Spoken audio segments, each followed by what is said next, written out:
Et on retourne tout de suite en direct à Saint-Denis. Il y a 1 heure, on était en ligne avec le maire adjoint, Stéphane Peu. Monsieur Peu, vous êtes de nouveau en ligne avec nous. Oui. Est-ce que vous avez le sentiment, vous, sur place, que les opérations sont terminées ou pas? Il y a un peu de confusion là quand même.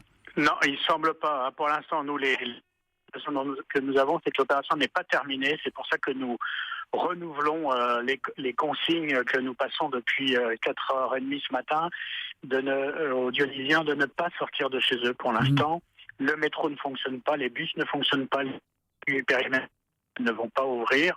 Et pour l'instant, la consigne reste de rester chez soi. Il semble que l'opération soit pas complètement... Enfin, il ne sait pas qu'il semble, mais l'opération de police n'est pas terminée. L'opération n'est pas terminée. Quelle est l'ambiance? Est-ce que vous sentez une psychose? Est-ce que c'est calme? Est-ce que chacun est retranché chez soi? On entendait des habitants très apeurés tout à l'heure au début de ce journal. Oui, bon, les gens sont assez disciplinés et restent chez eux et entendent les consignes.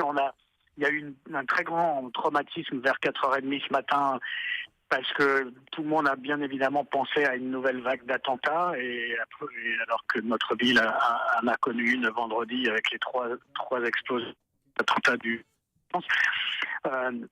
donc il a fallu passer 2 messages.